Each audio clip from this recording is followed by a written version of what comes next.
Puji Tuhan, salam sejahtera, salam dalam kasih Tuhan kita Yesus Kristus, haleluya. Selamat hari Minggu, selamat kita bertemu kembali di dalam ibadah pada hari Minggu ini. Apapun keadaan kita dan seperti apapun situasi kita, mari kita katakan kepada Tuhan bahwa Engkau adalah Allah yang baik. Karena kalau kita masih ada sampai saat ini, kita percaya itu semua karena kebaikan dan kemurahan Tuhan. Bapak, Ibu, dan Saudara yang dikasihi oleh Tuhan, mari kita akan mulai ibadah kita pada pagi hari ini. Kita naikkan satu pujian, Yesus Tuhan dan Allah kami. Biarlah Dia yang layak terima pujian kita, dan di hari ini kita mau dedikasikan waktu hidup kita hanya untuk Tuhan. Dan biarkan Dia, izinkan Dia untuk berfirman dalam hidup kita. Yesus Tuhan, Yesus Tuhan dan Allah kami.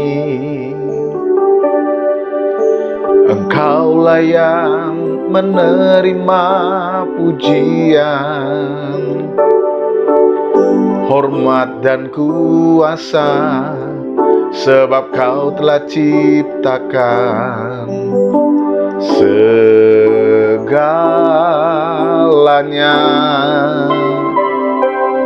Oleh karena kehendak-Mu, semuanya itu telah ada dan diciptakan untuk kemuliaan-Mu. Terpujilah Tuhan, Hosana.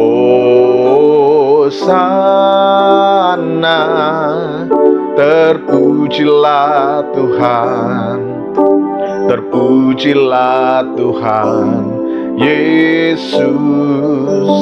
Hosana, terpujilah Tuhan, terpujilah Tuhan Yesus. Yesus Tuhan,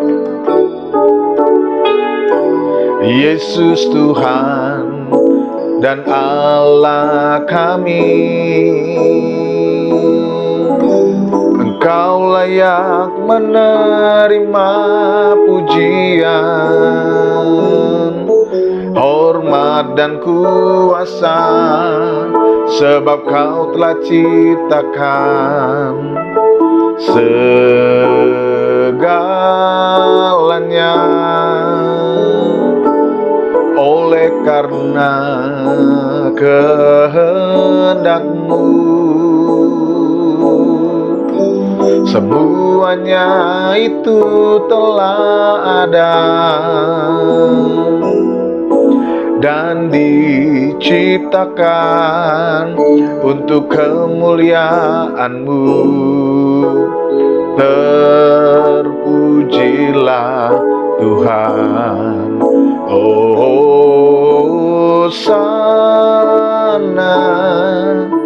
Terpujilah Tuhan, terpujilah Tuhan Yesus. Hosana, terpujilah Tuhan, terpujilah Tuhan Yesus. Terpujilah, terpujilah Tuhan Yesus. Terpujilah Tuhan Yesus.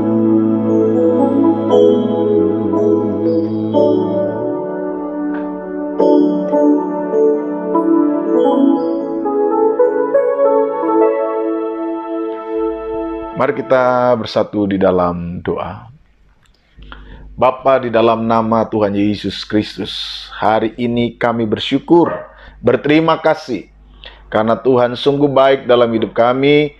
Tuhan mengaruniakan kepada kami kesempatan, Tuhan mengaruniakan kepada kami kebaikan, sehingga kami pada hari Minggu ini, kami dapat berkumpul bersama, kami dapat memberikan waktu kami untuk memuji dan menyembah Engkau.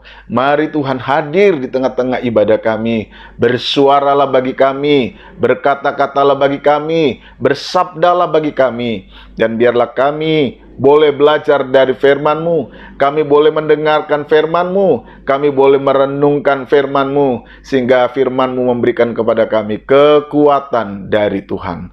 Turunlah berkat-Mu, turunlah firman-Mu atas kami, dan biarlah hidup kami diberkati oleh Tuhan.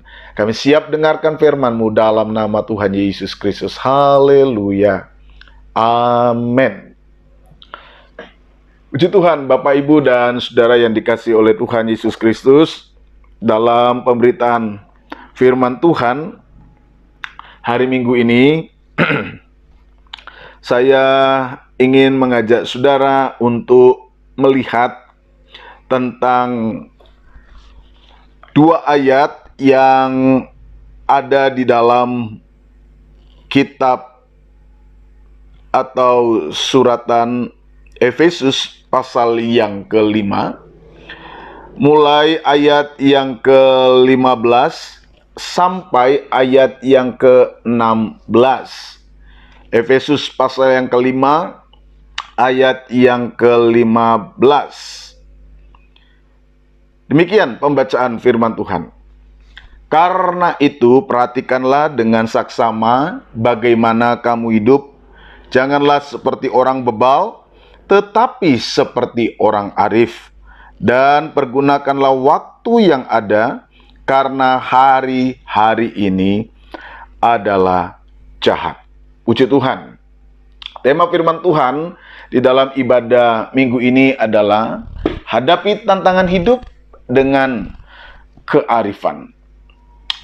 Bapak, Ibu, dan Saudara yang dikasihi oleh Tuhan Yesus Kristus, hidup yang kita hadapi hari-hari ini, yang kita kenal dengan nama new normal atau normal baru, adalah sebuah kondisi kehidupan yang mungkin belum pernah kita bayangkan, sebuah kehidupan yang tidak pernah kita pikirkan sebelumnya, sebuah kehidupan yang menurut kita yang telah hidup selama ini sebagai sebuah kondisi yang sebenarnya tidak ideal dengan apa yang mungkin ada di dalam bayangan pikiran kita. Nah, saudara yang dikasihi oleh Tuhan Yesus Kristus, di tengah kondisi kehidupan yang tidak ideal seperti ini, maka kita dapat menemukan bahwa seluruh perjuangan kehidupan kita penuh dengan pergumulan. Dan saya kira ini adalah sesuatu yang akan selalu dihadapi, akan selalu dialami oleh setiap orang ketika di dalam faktanya hidup yang ia jalani itu tidak seperti yang ia bayangkan, ia pahami, ia gambarkan dalam benak pikirannya, maka hidup itu akan menjadi sebuah kehidupan yang harus dia perjuangkan. Di dalamnya banyak kemudian kita menghadapi sebuah pergumulan. Nah, dalam kehidupan yang selalu mengalami perubahan, maka kita memang perlu membangun sebuah kearifan, sebuah hikmat, membangun sebuah sikap hidup yang bijaksana, strategi yang baik, yang dapat menolong kita untuk dapat kuat, untuk kemudian dapat mampu menghadapi hidup yang selalu bergerak berubah itu, sehingga kemudian kehidupan kita itu tidak gagal, tidak terlindas oleh zaman, atau kemudian kita menjadi kehidupan yang pada akhirnya tidak mampu menghadapi perubahan itu.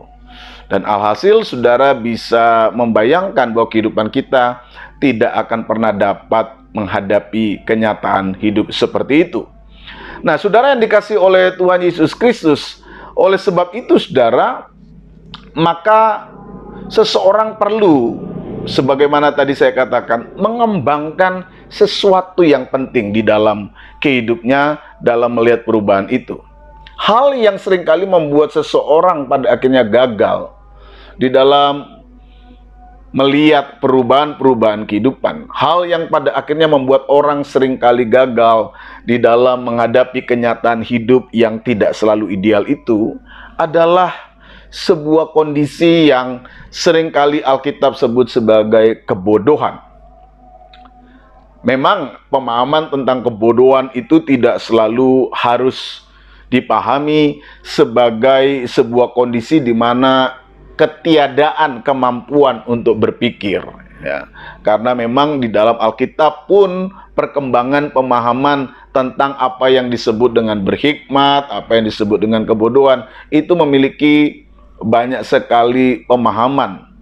Namun saudara, pengertian tentang kebodohan tadi juga bisa dipahami sebagai sebuah ketidakmauan seseorang untuk melakukan apa yang seharusnya ia perbuat atau ia lakukan. Nah, di dalam pengertian yang kedua inilah sebenarnya Alkitab seringkali menggunakan istilah bodoh itu.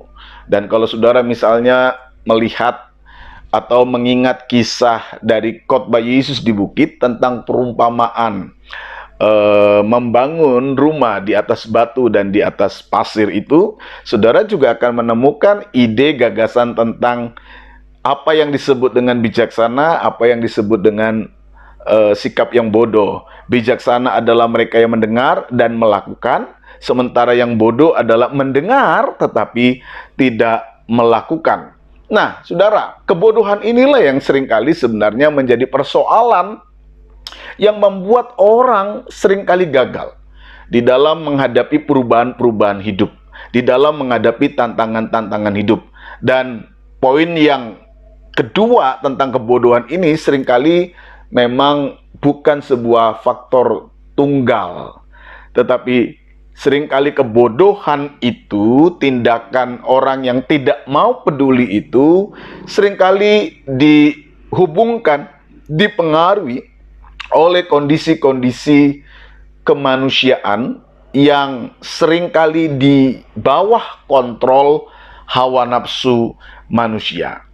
Nah, saudara, ketika kita kemudian menyadari hal itu, pertanyaan penting di dalam diri kita menghadapi perubahan zaman, tantangan kehidupan yang semakin berat ini, pertanyaannya adalah bagaimana kemudian kita harus menghadapi kehidupan yang baru ini. Sebuah kehidupan normal yang baru, sebuah kehidupan yang di dalamnya penuh dengan tantangan, penuh dengan pola-pola yang tidak biasa, dan setiap perubahan demi perubahan akan menghasilkan perubahan-perubahan yang lain dalam dimensi kehidupan manusia itu, yang jelas memang tidak mudah untuk dihadapi, tidak mudah untuk kemudian perlu untuk kemudian kita pikirkan dengan sungguh-sungguh, tidak mudah untuk kita bangun sebuah perubahan-perubahan di dalamnya. Tentu saudara, dengan kesadaran akan tantangan kehidupan yang berat, yang berpotensi dapat menghancurkan, maka kita perlu belajar dan mempersiapkan diri kita bagaimana kemudian kita dapat dengan sungguh-sungguh mempersiapkan diri kita untuk menghadapi perubahan-perubahan kehidupan, tantangan-tantangan kehidupan yang tidak mudah ini. Pagi ini kita akan belajar dari sebuah nasihat Rasul Paulus kepada jemaat yang ada di Efesus di dalam pasal yang kelima, ayat yang ke-15 dan 16 tadi. Kalau kita mencoba melihat dan menguraikan konteks dari pembacaan kita, maka saudara, kita dapat menemukan bahwa di dalam konteks pembacaan surat Efesus pasal 5 ayat 15, 16 dan seterusnya itu, kita dapat menemukan bahwa di situ Rasul Paulus melihat bahwa jemaat di Efesus ada di dalam sebuah tantangan kehidupan yang berat, yang tidak mudah untuk dihadapi, bahkan kemudian berpotensi menghancurkan kondisi iman jemaat yang sebenarnya telah mengambil komitmen untuk hidup di dalam Kristus, dalam kehidupan yang baru. Tantangan kehidupan yang kita lihat dan tersurat di dalam bagian surat Rasul Paulus kepada jemaat di Efesus itu misalnya terkait dengan pola kehidupan manusia pada masa itu yang penuh dengan sikap-sikap yang didorong oleh hawa nafsu manusia, yang kemudian menggiring orang untuk hidup di dalam kecemaran, hidup dalam persundalan, bahkan hidup di dalam keserakahan.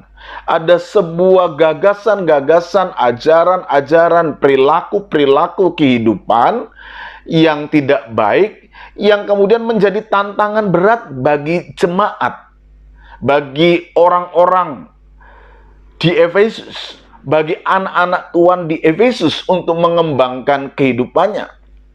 Situasi seperti inilah yang kemudian digambarkan sebagai hari-hari atau kehidupan dunia yang jahat di dalam ayat yang ke-16 dari pasal 5 ini, Saudara. Jadi, dalam kenyataannya, Paulus juga melihat adanya kehidupan jemaat yang mulai terjebak di dalam pola kehidupan jahat yang ada pada waktu itu, sehingga mereka pada akhirnya tidak dapat mencerminkan kehidupan manusia baru. Itu sebabnya di dalam ayat-ayat sebelumnya, saudara dapat melihat bagaimana Paulus menantang mereka bahwa kehidupan kekristenan di dalam wujud pemahaman manusia baru seharusnya terlihat, seharusnya terwujud, seharusnya nampak di dalam kehidupan mereka. Namun dalam faktanya, Paulus melihat bahwa upaya untuk membangun sebuah kualitas kehidupan manusia baru itu tidak terlihat sebagaimana mestinya, karena tantangan-tantangan kehidupan yang jahat dari luar itu sudah mulai merengsek masuk di dalam kehidupan jemaat. Nah, saudara, dari konteks ini kita dapat menemukan bahwa anak-anak Tuhan, jemaat Tuhan di Efesus, sebagaimana yang dicatat Rasul Paulus, ini juga menghadapi sebuah kondisi kehidupan yang berat, yang tidak mudah, yang dapat menghancurkan kehidupannya. Dan dari situasi ini, Paulus ingin mengajak mereka untuk memiliki sebuah kondisi kehidupan yang baik, yang mampu, yang kuat, yang tangguh, yang memiliki sebuah strategi baru, bagaimana kemudian kehidupan mereka menjadi sebuah kehidupan yang terus berjalan, terus dapat mewujudkan kehidupan manusia barunya, terus dapat stabil membangun kualitas kehidupan yang benar. Nah, dari gambaran inilah dan dari pemahaman ini juga saya ingin menarik sebuah nilai-nilai penting yang kemudian dapat kita terapkan di dalam kehidupan kita hari-hari ini, yang juga bisa kita gambarkan sebagai sebuah kehidupan yang berat, yang penuh tantangan, yang penuh dengan perubahan-perubahan, yang kalau kemudian kita gagal dalam menghadapinya, maka kehidupan kita juga akan terseret di dalam sebuah kehancuran, baik secara moral, spiritual, bahkan kehidupan kemanusiaan kita. Nah, dalam menghadapi kondisi yang serba berubah, kondisi yang penuh dengan tantangan, kondisi yang bisa kita sebut kondisi yang jahat dalam tanda petik ini, saudara, hal penting apakah yang kemudian dapat kita tarik dari pelajaran Rasul Paulus kepada jemaat di Efesus ini sebagai sebuah pesan penting bagi kita yang hidup di hari-hari ini, agar kehidupan kita juga dapat menghadapi perubahan-perubahan zaman ini, dapat menghadapi tantangan-tantangan zaman ini, sehingga kita bisa tetap membangun konsistensi kehidupan sebagai anak Tuhan, orang-orang yang beriman, namun pada saat yang sama kita dapat membangun sebuah kualitas kehidupan yang lebih baik di tengah kehidupan yang penuh dengan tantangan ini.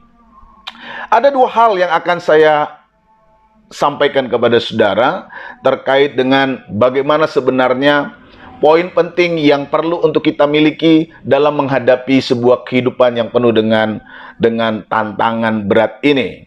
Yang pertama, saudara, berdasarkan pembacaan Efesus pasal 5 ayat 15 dan 16, hal penting pertama, bagaimana kita menghadapi sebuah tantangan kehidupan ini, maka kita perlu membangun sebuah kewaspadaan, yaitu memperhatikan dengan seksama bagaimana sebenarnya kita membangun kehidupan kita.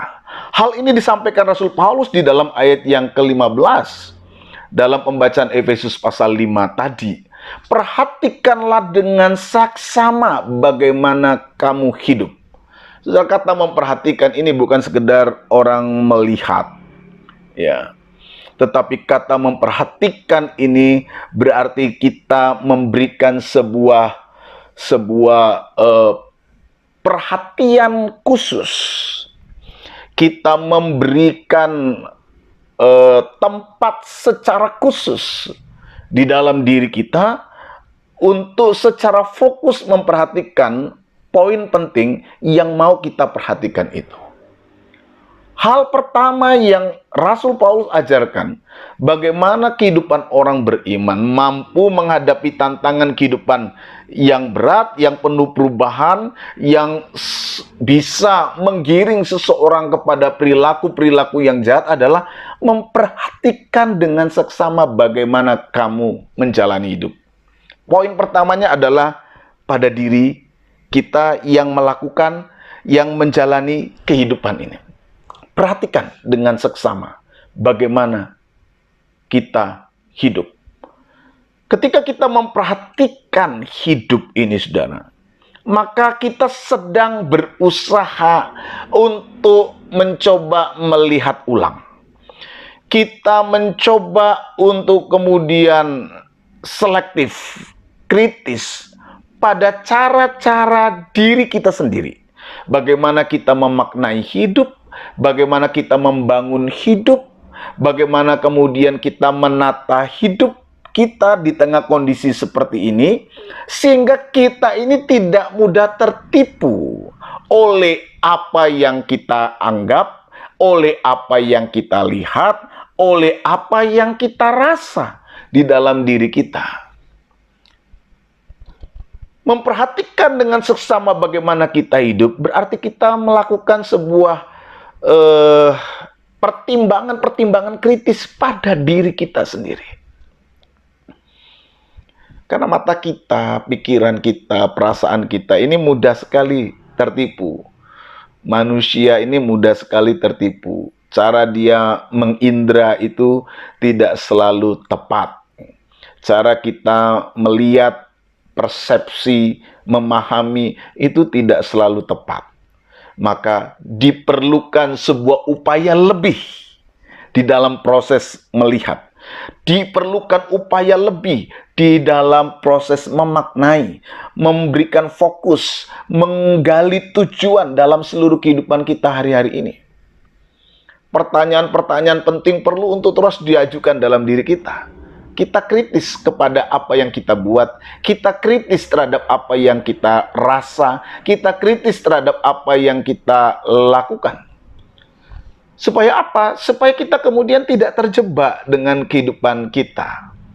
Kita tidak terjebak dengan segala sesuatu yang ada di dalam diri kita. Pengertian memperhatikan dengan seksama di dalam ayat yang ke-15 ini digambarkan pertama secara negatif atau via negativa, yaitu bahwa sikap hidup yang memperhatikan dengan seksama bagaimana kita hidup itu bukan seperti cara orang bebal, bukan seperti cara orang bodoh. Rasul Paulus menggunakan kata asophoi, bukan seperti orang yang tak berhikmat.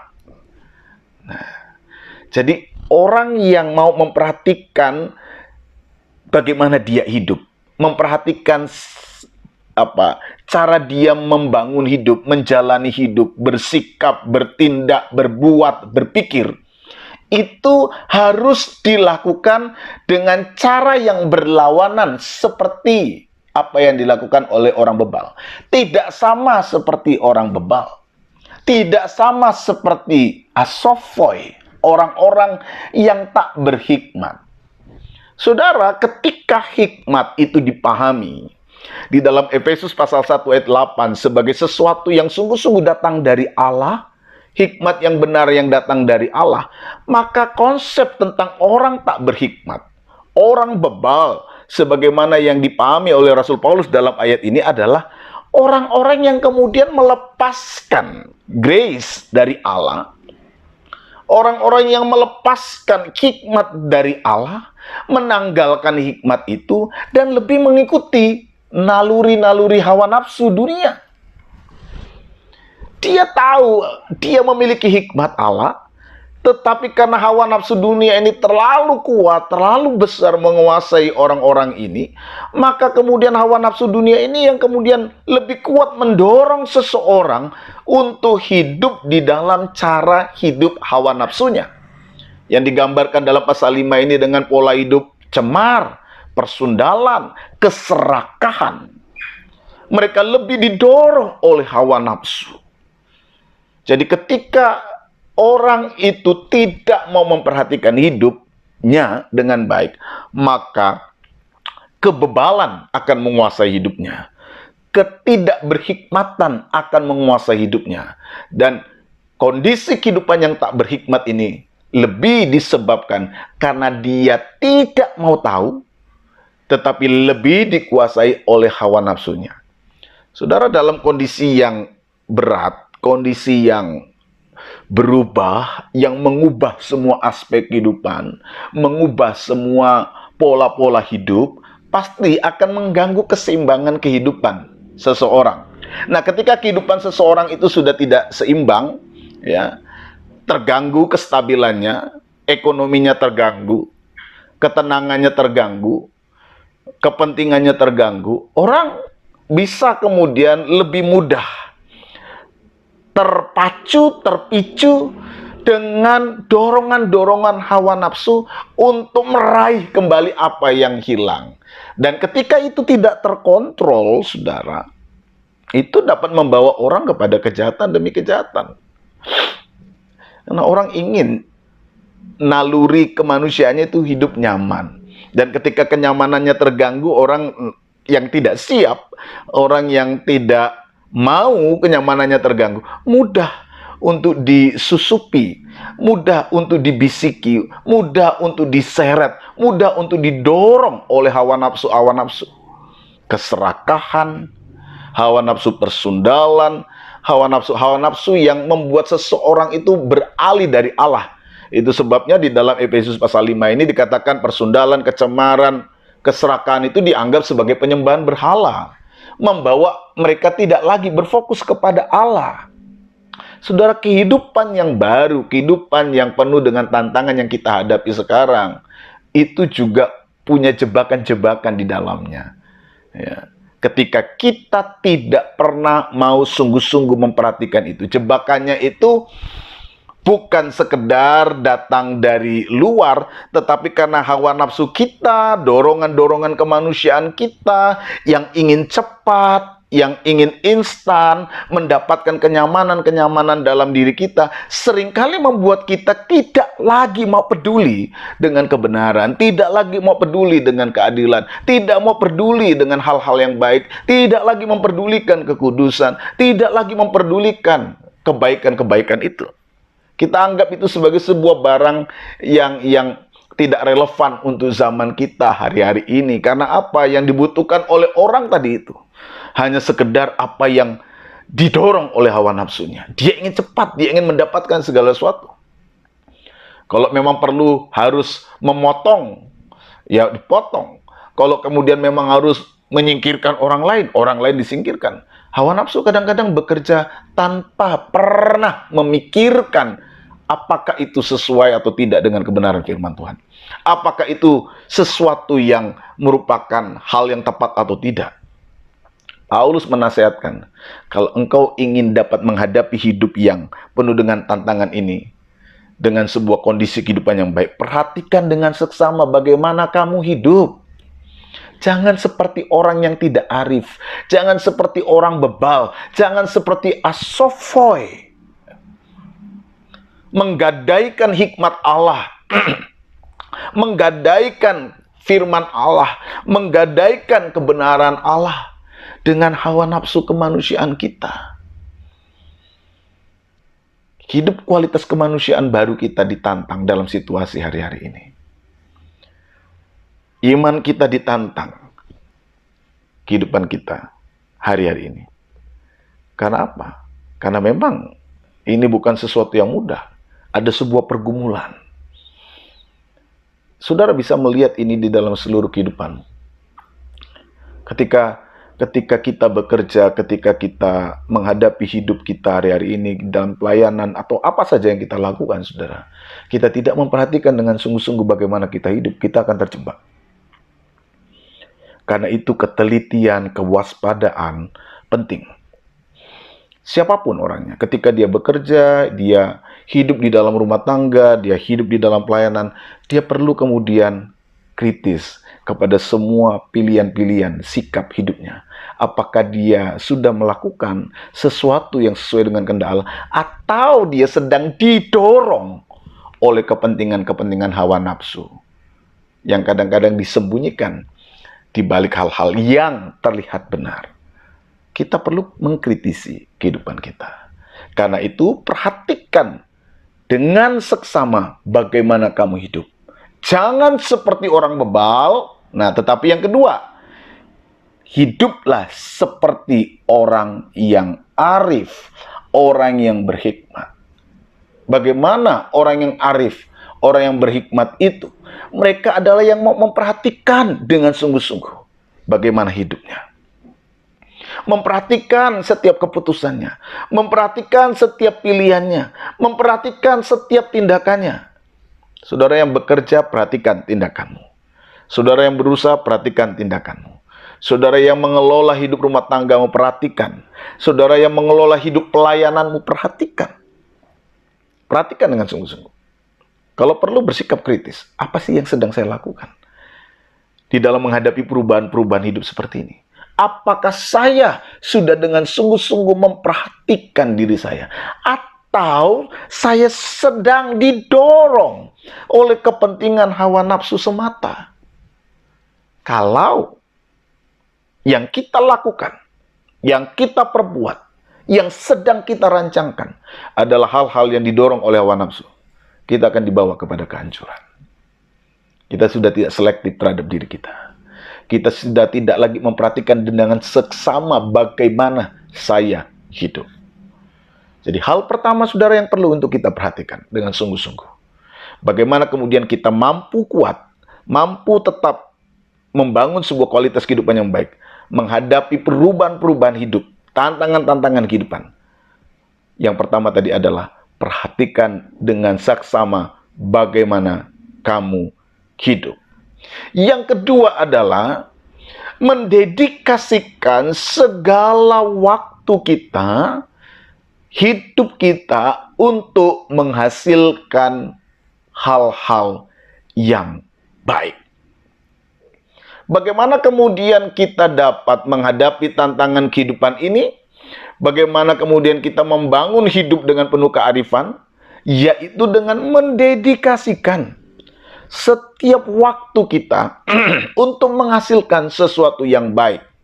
Ayat yang ke-16 tadi dikatakan, dan pergunakanlah waktu yang ada karena hari-hari ini adalah jahat.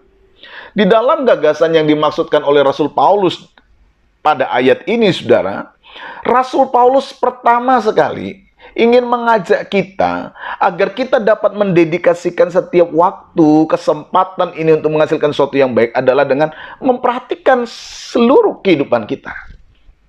Perhatikan kondisi kehidupan kita. Perhatikan zaman kita ini. Karena orang tidak kemudian dapat mendedikasikan hal-hal baik di dalam setiap kehidupannya kalau dia juga tidak memperhatikan kondisi kehidupannya. Kita tidak boleh menutup mata terhadap kondisi situasi hari ini. Kita tidak boleh menganggap segala sesuatunya sama dengan apa yang kita jalani sebelumnya. Dunia kita sedang berubah.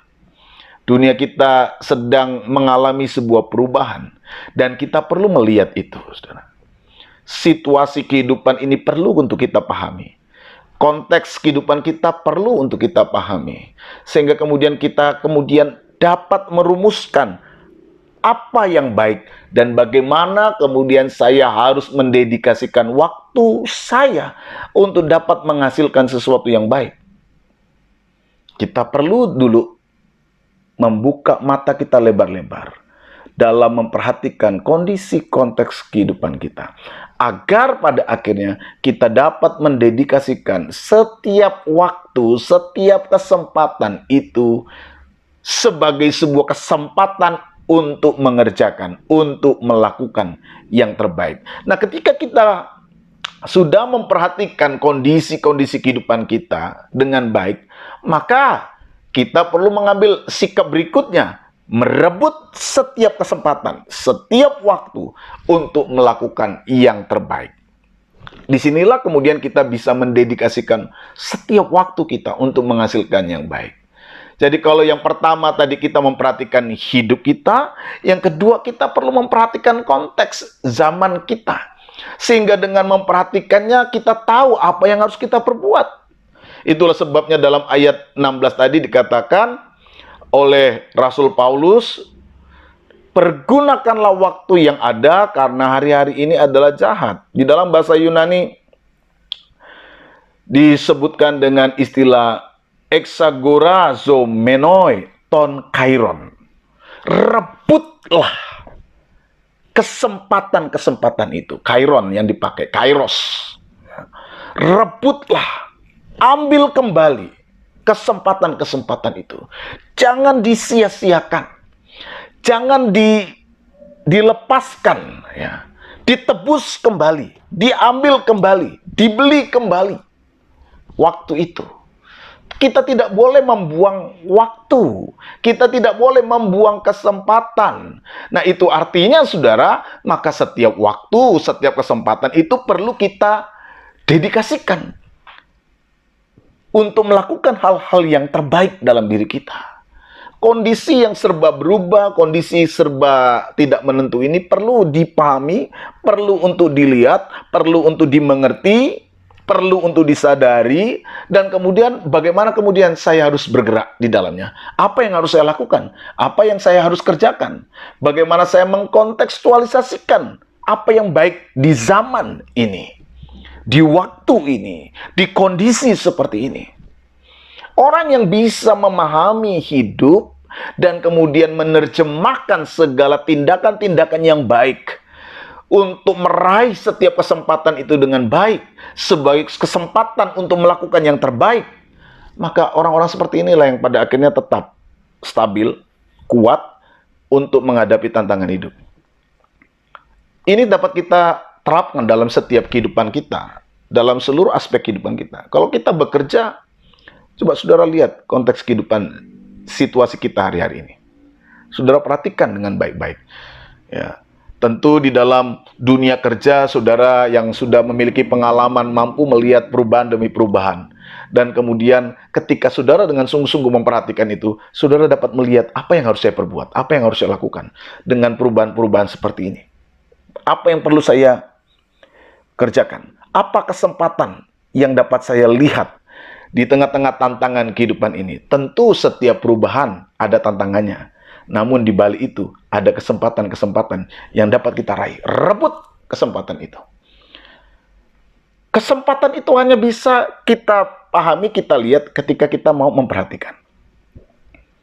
Kita yang hidup di tengah situasi seperti ini perlu terus membuka mata, membuka pikiran, membuka hati kita, sadar terhadap realitas kehidupan kita hari-hari ini. Mau memberi waktu untuk memperhatikan, agar kita tahu bagaimana kemudian kita merebut setiap kesempatan-kesempatan itu. Tekad itu harus ada. Keinginan itu harus ada. Keinginan untuk mendedikasikan diri kita untuk memberi yang terbaik dalam setiap kesempatan itu perlu ada. Hanya orang-orang seperti ini, saudara, yang siap menghadapi zaman ini. Anak-anak Tuhan yang mau untuk tetap sungguh-sungguh mengerjakan hal ini, dia akan mampu menghadapi setiap perubahan-perubahan zaman ini. Tapi kalau kita kemudian mengabaikan hal-hal ini, kita tidak mau memberi perhatian kita dengan sungguh-sungguh, kita tidak mau merebut setiap waktu, kita tidak mau mendedikasikan waktu kita untuk memberi yang terbaik, setiap kesempatan apapun itu, saudara, dalam setiap aspek apapun, dalam pekerjaan rumah tangga, pelayanan, usaha, atau apa saja, kita tidak mau mendedikasikan waktu kita, memberi perhatian, dan kemudian mencoba untuk memanfaatkan setiap waktu sebagai sebuah kesempatan untuk melakukan yang terbaik, maka kita akan tergilas oleh zaman ini. Kita akan tergilas oleh zaman ini. Hanya mereka yang mau mengerjakan yang terbaiklah yang pada akhirnya mampu untuk menghadapi zaman ini. Alkitab sudah mengajarkan kepada kita, rebutlah setiap kesempatan. Dedikasikan waktu itu dengan sebaik-baiknya. Kalau dunia kita ini jahat, dedikasikan bagaimana situasi ini menjadi sebuah kesempatan untuk kita dapat melakukan yang terbaik. Saudara, berlombalah dalam seluruh aspek kehidupanmu. Berlombalah untuk memberikan yang terbaik. Berlombalah untuk mengerjakan yang terbaik.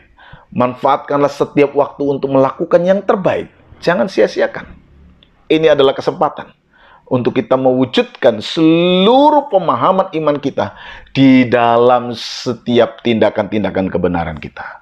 Saya percaya, jika firman Tuhan ini betul-betul menjadi bagian dalam diri kita, dan kemudian bergerak menjadi sebuah aksi dan tindakan dalam diri kita, maka firman Allah itu akan sungguh-sungguh menjadi daging. Dia akan mewujud di dalam seluruh pengalaman-pengalaman kehidupan kita. Dan saya percaya kehidupan kita akan senantiasa mampu tetap di satu sisi stabil di dalam iman kita, namun pada sisi yang lain hidup di dalam sebuah kemajuan demi kemajuan untuk membawa hidup kita menjadi berkat dimanapun kita berada. Bapak, Ibu, dan Saudara yang dikasihi oleh Tuhan, teruslah berjuang, teruslah bangun kehidupan, kearifan di dalam dirimu menghadapi situasi zaman ini. Hadapi tantangan hidup ini dengan kearifan. Dan kearifan itu adalah sikap yang mau memperhatikan bagaimana kita hidup. Dan yang kedua, kearifan itu berwujud pada sebuah dedikasi untuk merebut setiap waktu menjadi sebuah kesempatan untuk melakukan yang terbaik. Tuhan akan menyertai saudara. Roh Kudus akan membimbingmu. Tuhan akan menyertai setiap tangan, setiap usaha, setiap pikiran, setiap tindakan yang didedikasikan untuk kemuliaan bagi nama Tuhan. Saya percaya bahwa Tuhan akan selalu menyertai. Tuhan akan selalu memberkati kehidupan kita. Apapun tantangan yang kita hadapi, bagaimanapun bentuk perubahan-perubahan dalam diri kita, perhatikan dengan sesama bagaimana kamu hidup. Dan yang kedua, dedikasikan setiap waktu sebagai sebuah kesempatan untuk melakukan yang terbaik. Tuhan kiranya menolong. Tuhan kiranya memampukan kita. Selamat hari Minggu, selamat beribadah, selamat memuliakan nama Tuhan, dan selamat menjalani hidup di dalam kemenangan demi kemenangan. Tuhan kiranya memberkati kita sekalian. Haleluya. Puji Tuhan. Mari kita naikkan satu pujian. Allah mengerti, Allah peduli.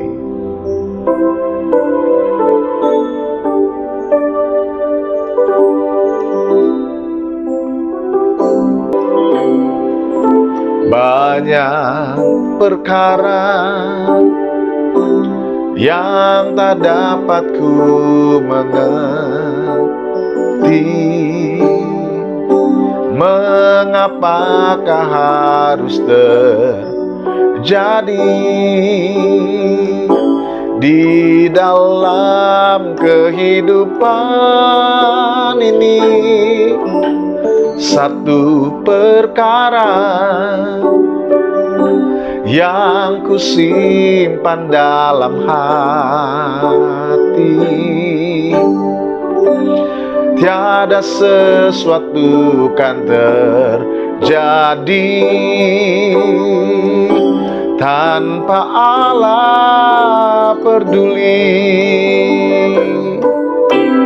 Allah mengerti, Allah peduli segala persoalan yang kita hadapi. Tak akan pernah dibiarkannya ku bergumul sendiri, sebab Allah peduli. Allah mengerti, Allah peduli segala persoalan yang kita hadapi. Tak akan pernah dibiarkannya ku bergumul sendiri, sebab Allah peduli.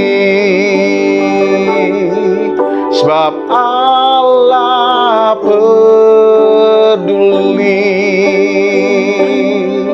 Sebab Allah peduli.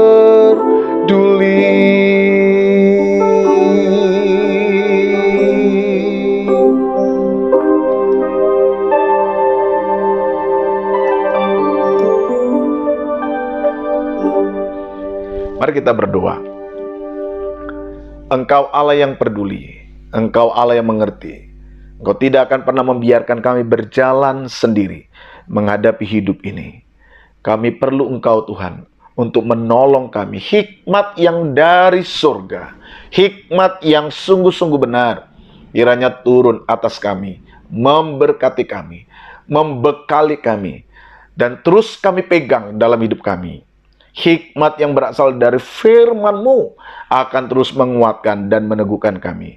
Beri kami kesadaran, beri kami kemampuan untuk memperhatikan dengan seksama bagaimana kami menjalani seluruh hidup kami. Roh Kudus tolong, Roh Kudus mampukan, Roh Kudus kuatkan kami semua untuk kami dapat mengerjakannya. Roh hikmat dari Allah juga turun atas setiap anak-anak-Mu, atas setiap jemaat-Mu, sehingga mereka terus dimampukan dari hari ke hari, dari waktu ke waktu, untuk terus merebut setiap kesempatan sebagai sebuah kesempatan untuk melakukan yang terbaik untuk kemuliaan bagi nama-Mu. Anak-anak-Mu yang hari-hari ini sedang lemah, sedang sakit, Engkau sembuhkan.